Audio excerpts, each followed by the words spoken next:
et bienvenue. L'ouverture de la première session extraordinaire de l'Assemblée nationale, la mission du Fonds monétaire international à Dakar et les problèmes des inondations sont les principaux points abordés par les quotidiens de ce mardi 19 août 2025.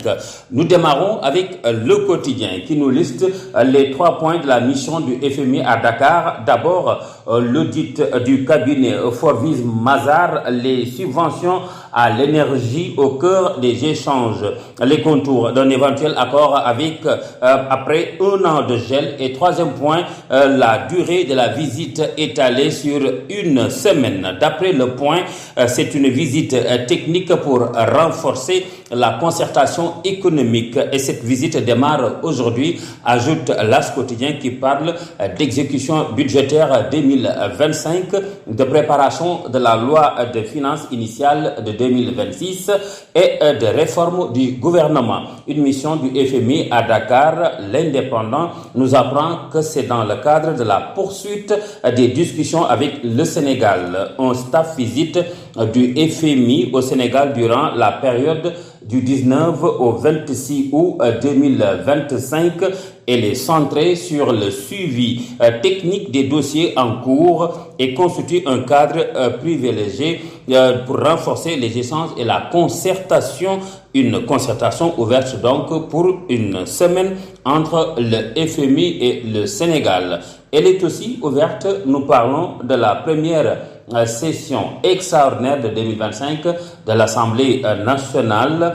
Nous apprend Sud Quotidien qu'il y a 4 lois sur la table. Parmi ces projets de loi, Le Soleil nous apprend qu'il y a la transparence et la lutte contre la corruption. En tout cas, pour cette première session extraordinaire de l'Assemblée nationale, d'après Source A, l'opposition dit sa crainte, mais la majorité la rassure. Mais le député Mbaye John prévient. Selon lui, il faudrait mettre en place des garde-fous afin que la volonté de récompenser les lanceurs d'alerte ne pousse certains à verser dans la délation ou la dénonciation calomnieuse.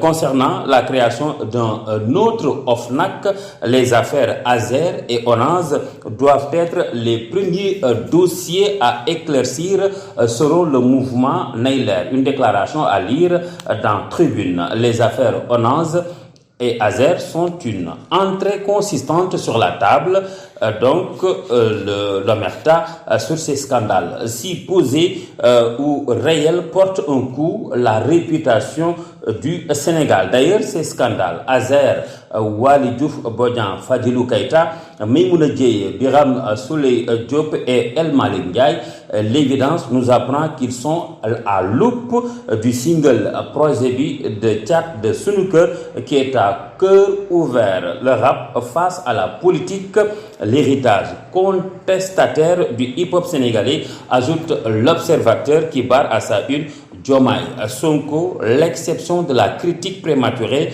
Parmi les points qui font l'objet de ces critiques, le journal du groupe Futur Média nous livre quelques-uns. D'abord, l'écart entre promesses et réalisation, l'empressement d'une opinion active, une communication désordonnée, une pression économique et sociale et une exigence d'une rupture radicale héritée de leur passé d'opposants. Et enfin, le diagnostic d'une situation inédite. Parmi ces points, l'enquête s'intéresse aux dépenses des institutions et parle de cache-cache budgétaire.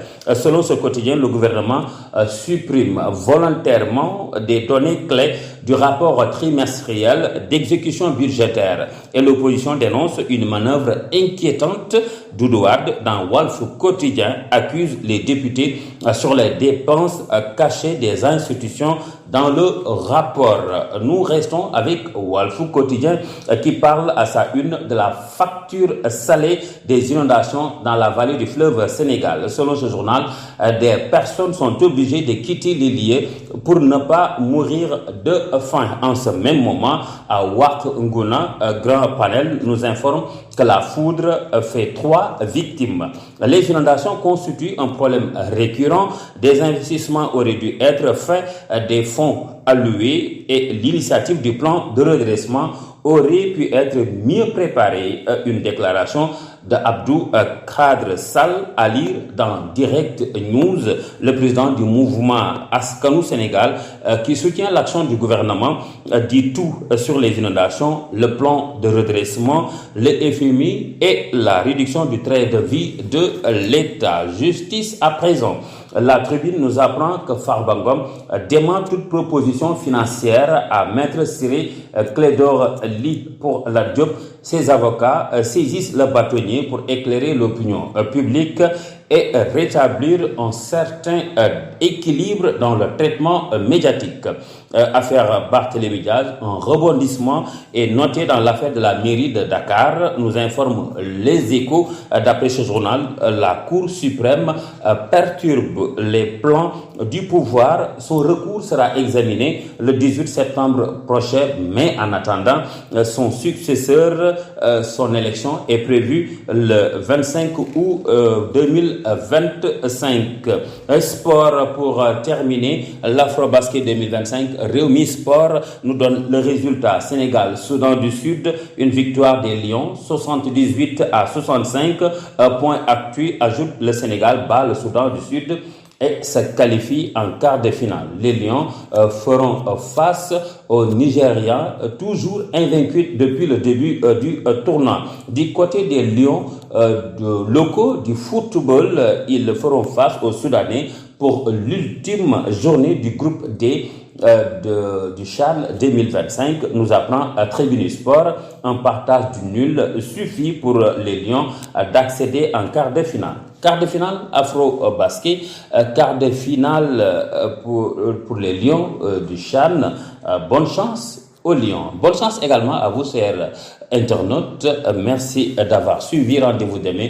D'ici là, portez-vous bien en compagnie des programmes de Sunu Kadu TV. Au revoir. Ciel Oil, plus qu'une station.